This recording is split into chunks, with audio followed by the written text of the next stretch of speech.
Avant de commencer cette vidéo, je tiens à dire qu'il n'y a aucun placement de produit et que cette vidéo n'est pas une vidéo d'explication comment monter un ordinateur, mais une vidéo de présentation d'un concept d'ordinateur fixe transportable.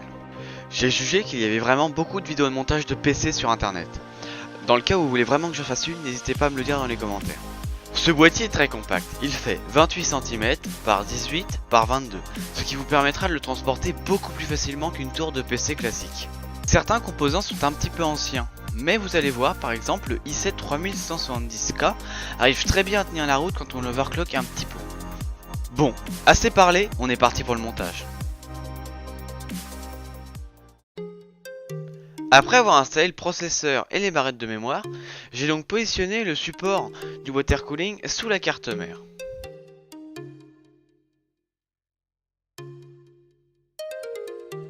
Malheureusement, la pâte thermique qui était incluse dans le water cooling était de très mauvaise qualité. J'ai donc décidé de la remplacer par de la Noctua NTH1, qui est quand même de la très bonne pâte thermique que j'avais acheté en prévision. Alors pour l'application de la pâte thermique, en général, moi je fais une croix avec 4 petits points. Alors après, chacun met la pâte thermique comme il veut, parce que je doute en fait qu'en fonction de l'application de la pâte thermique, il y a vraiment de grandes différences thermiques. Par la suite, j'applique donc le water cooling sur la carte mère en vissant les vis uniformément.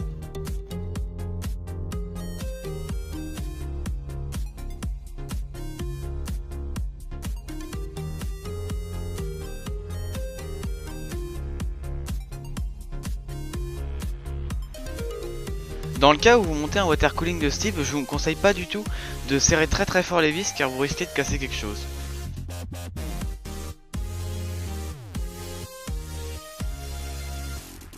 J'ai donc branché la pompe sur la carte mère et le petit adaptateur fourni avec le water cooling sur la carte mère pour brancher les ventilos.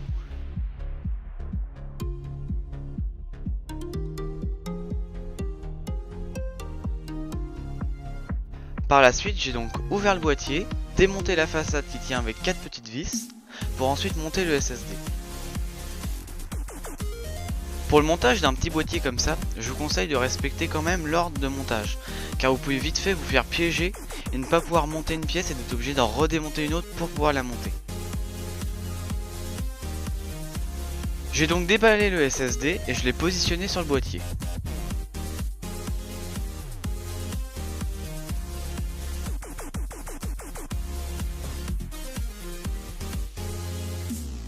Le montage de ce SSD est très simple sur ce boîtier. Il suffit de mettre 4 vis par le bas et c'est bon.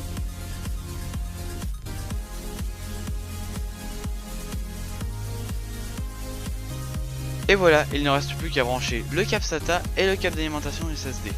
Il ne faut pas oublier qu'une fois le water cooling monté, on ne pourra plus accéder au SSD. Faut donc être sûr que son SSD est bien monté.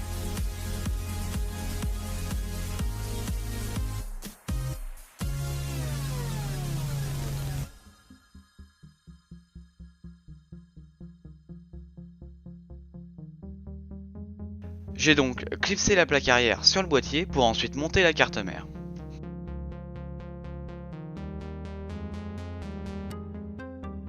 Quand j'ai monté la carte mère, j'ai dû faire attention car le water cooling peut vite fait gêner au montage de la carte mère. Il faut bien caler le water cooling par exemple sur une boîte, comme je vais faire, pour ne pas que le water cooling tire sur la carte mère.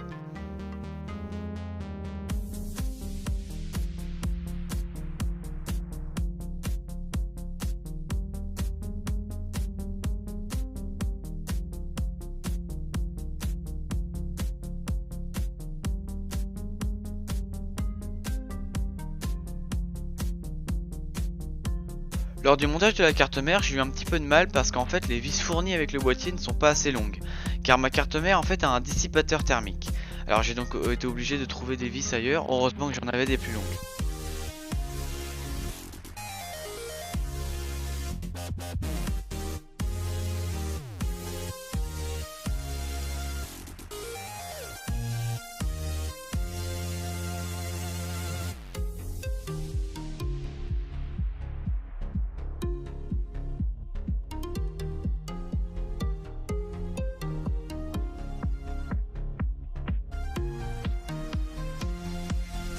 J'ai connecté les connectiques de façade sur la carte mère avant de monter le water cooling car je n'ai pas la place de les monter après.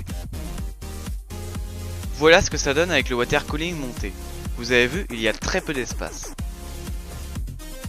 Voilà maintenant le petit problème que j'ai eu. En fait, le water cooling monté avec ces deux ventilateurs est trop épais pour monter une alimentation ATX. J'ai donc été obligé de démonter un ventilateur et ensuite tout remonter. Malheureusement, la ventilation va être moins efficace que prévu, mais au moins je vais pouvoir finaliser la config.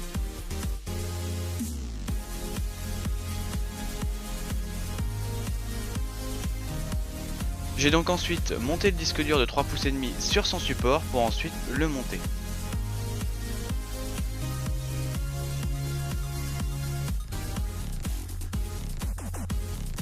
Malheureusement, j'ai eu un petit problème de caméra. En fait, elle ne filmait pas au moment que j'ai remonté définitivement le PC.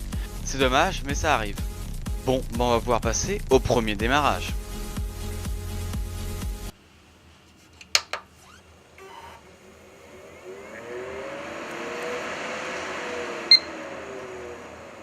Bon, l'ordinateur a bien démarré, c'est parti pour l'installation de Windows.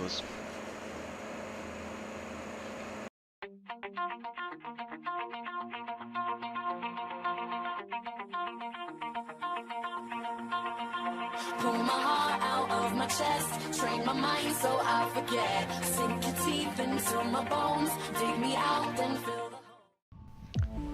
Après avoir utilisé l'ordinateur pendant quelques temps, j'ai découvert que le ventilateur du Water Cooling Cooler Master vibrait. Et en fait, cela crée un bruit très désagréable lorsque le ventilateur est à mi-régime. J'ai donc décidé de les remplacer par un ventilateur Noctua qui est un peu plus performant mais qui fait surtout bien moins de bruit. J'ai donc dû démonter pas mal de choses pour accéder au water cooling.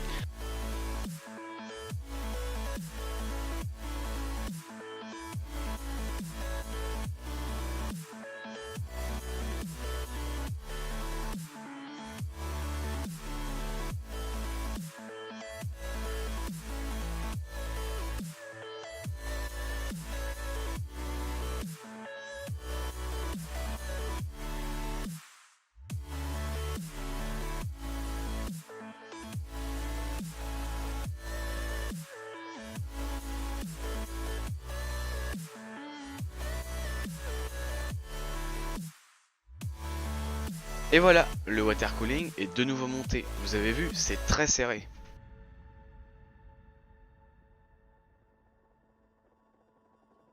Passons maintenant au remplacement du ventilateur de l'alimentation. Alors je vous recommande pas forcément de le faire parce que vous pouvez tout de suite avoir quelques problèmes. Par exemple, moi le diamètre de mon ventilateur d'origine n'était pas le même que celui que je voulais mettre. Donc j'étais obligé de percer un petit trou sur le ventilateur neuf pour ensuite y mettre la vis. Donc le problème c'est que ça peut tout de suite devenir du bricolage. Et il ne faut pas oublier qu'une alimentation mise hors tension peut rester chargée. Il faut donc faire très attention pour ne pas s'électrocuter. Comme mon alimentation n'est pas capable de gérer la vitesse du ventilateur, j'ai donc décidé de faire un petit trou, mettre un petit passe-câble et enfin connecter le ventilateur sur ma carte mère. Le défaut aussi lorsque vous ouvrez une alimentation, c'est que vous avez beaucoup de risques de perdre la garantie. Vous voyez, il y a une petite étiquette que j'ai été obligé de couper pour ouvrir la mienne. Donc maintenant, je n'ai plus de garantie. Alors lorsque le matériel est neuf, c'est un peu bête de perdre la garantie, mais quand l'alimentation commence à avoir un peu d'âge et qu'elle est plus sous garantie, ça peut valoir le coup. Maintenant, il ne reste plus qu'à tout remonter.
Et voilà, le montage de la config est terminé. Alors on est parti pour les tests.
Malgré le processeur qui est assez vieux, en fait ce n'est pas vraiment le processeur qui est le problème, parce qu'avec un petit peu d'overclock il arrive vraiment à tenir la route.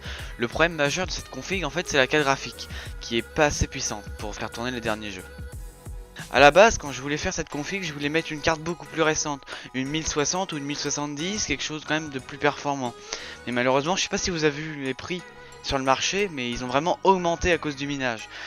Donc je vais attendre un petit peu que de nouvelles cartes sortent, par exemple la série 2000 qui va peut-être être annoncée là dans ces prochains jours, ou même autre chose, une 1070 moins cher par exemple, je ne sais pas du tout.